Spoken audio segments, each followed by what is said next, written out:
Hi guys, इस video में हम कैनिज़ारो रिएक्शन का मैकेनिज्म डिस्कस करेंगे। अब देखिए, सबसे पहली बात है कि आपको दो चीज़ में कन्फ्यूजन हो सकता है कि यार रिएक्शन हमारा कैनिज़ारो है या एल्डोल है। तो देखिए, एल्डोल रिएक्शन में जो बेस है वो कॉन्सेंट्रेटेड नहीं होता है।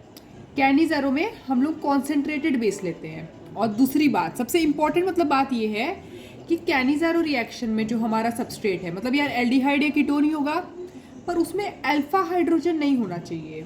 ठीक है, अब देखिए यहाँ पे कोई अल्फा हाइड्रोजन है नहीं। अल्फा हाइड्रोजन यानी कार्बोनिल कार्बन के बगल में एक sp3 कार्बन होना चाहिए जिसमें हाइड्रोजन होना चाहिए। पर आप देख सकते हैं कि यहाँ पे कोई कार्बोनिल कार्बन के बगल में sp3 कार्बन ही नहीं है।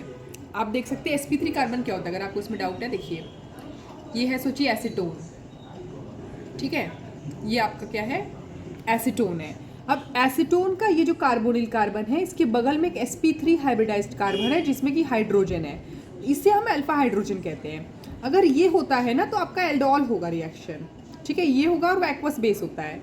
पर यहाँ वाले केस में क्योंकि अल्फा हाइड्रोजन नहीं है तो हमारा कैनिज़ारो होगा।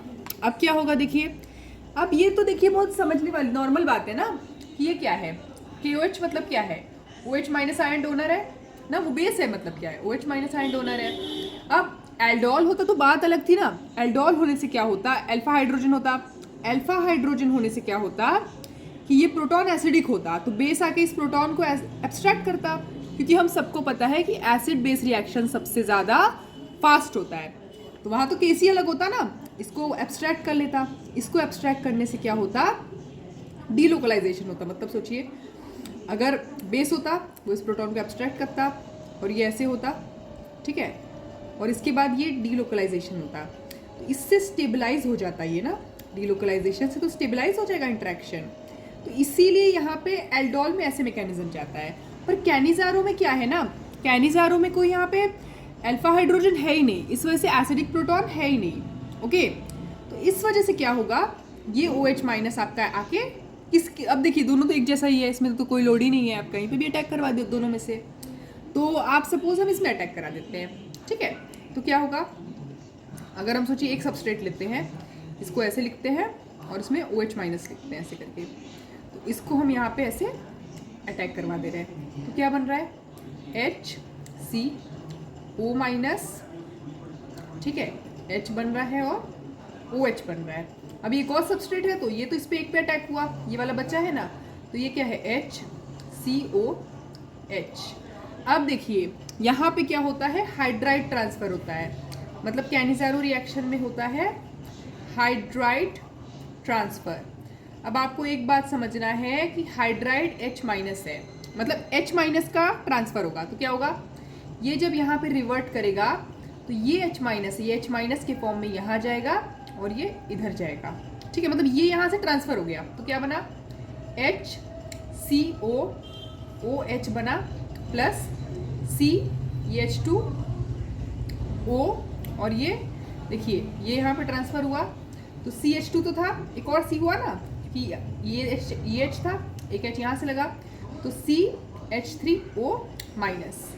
अब देखिए, क्योंकि यहाँ पे कॉन्सेंट्रेटेड KOH है, मतलब कि बहुत सारा OH माइनस है, ठीक है, OH माइनस क्या है, बेस है। तो अब यार ये तो एसिडिक है ना, ये एसिड है ना, ये हमारा कौन सा एसिड है, फॉर्मिक एसिड है, तो फॉर्मिक एसिड से ये प्रोटॉन एब्स्ट्रैक्ट कर लेगा, तो क्या बनेगा, HCOO माइनस बना देगा, क्योंकि प्रोटॉन को कौन एब्स्ट्रैक्ट किया, बेस एब्स्ट्रैक्ट कर लिया, तो OH माइनस क्या है, OH माइनस H प्लस को ले लिया और पानी बना दिया, और यहाँ पे क्या लग गया, अब देखिए ये नेगेटिव है तो कोई छोड़ तो नहीं देगा इसको, नेगेटिव के साथ कौन जुड़ जाएगा, ये अपने बेस का पॉजिटिव, तो ये पोटेशियम का सॉल्ट बन जाएगा। ठीक है, और मतलब इसे आप क्या कहेंगे, आपको नाम भी पता होना चाहिए, इसको कहेंगे, देखिए HCOOH को हमने कहा फॉर्मिक एसिड, इसको हमने कहा फॉर्मिक एसिड।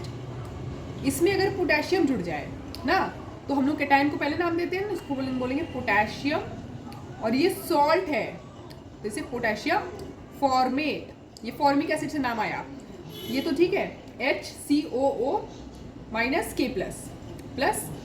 अब देखिए प्रोटॉन अगर यहाँ पे मीडियम में H प्लस है, पानी तो है, देखिए कॉन्क है पर कितना, इसका मतलब ये थोड़ी H प्लस ही नहीं है, H प्लस तो है ना, अब ये यहाँ से H प्लस सोच लिया, H प्लस है मीडियम में, तो वो H+ क्या करेगा, यहाँ पे प्रोटोनेट करेगा, तो CH3OH। तो क्या है, मिथेनॉल और पोटेशियम फॉर्मेट। ठीक है, ऐसे ही आप ये मैकेनिज्म करके देख सकते हैं। तो आपको मेन क्या ध्यान रखना है, और हाँ एक और बात ध्यान रखिए कि हीटिंग कंडीशन होता है इसमें। सबसे पहले आप ध्यान रखेंगे कि अल्फा हाइड्रोजन नहीं होना चाहिए और हीटिंग कंडीशन होना चाहिए और CONC होना चाहिए। ठीक है, तो उससे होगा क्या, अब तो देखिए मैकेनिज्म देख लिया, आपको ये ध्यान में रखना है अगर क्वेश्चन पूछा कि इसमें डिसप्रपोर्शनेशन होता है। डिसप्रपोर्शनेशन मतलब एक मॉलिक्यूल, देखिए यार इसमें 2 मॉलिक्यूल था तो उसका एक मॉलिक्यूल आपका ऑक्सीडाइज हुआ, एक रिड्यूस हुआ।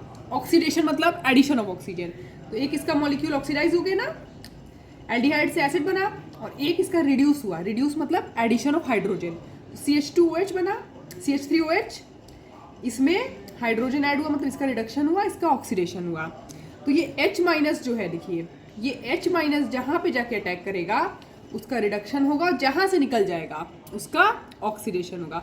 खुद समझने वाली बात है ना, अगर एडिशन ऑफ ऑक्सीजन हमारा ऑक्सीडेशन है तो रिमूवल ऑफ हाइड्रोजन भी हमारा ऑक्सीडेशन है। तो यहाँ क्या हुआ, यहाँ हाइड्रोजन रिमूव हो गया, तो ये इसका ऑक्सीडेशन भी हो गया और इसका रिडक्शन हो गया। तो यही था हमारा कैनी-ज़ेरो रिएक्शन। Thank you.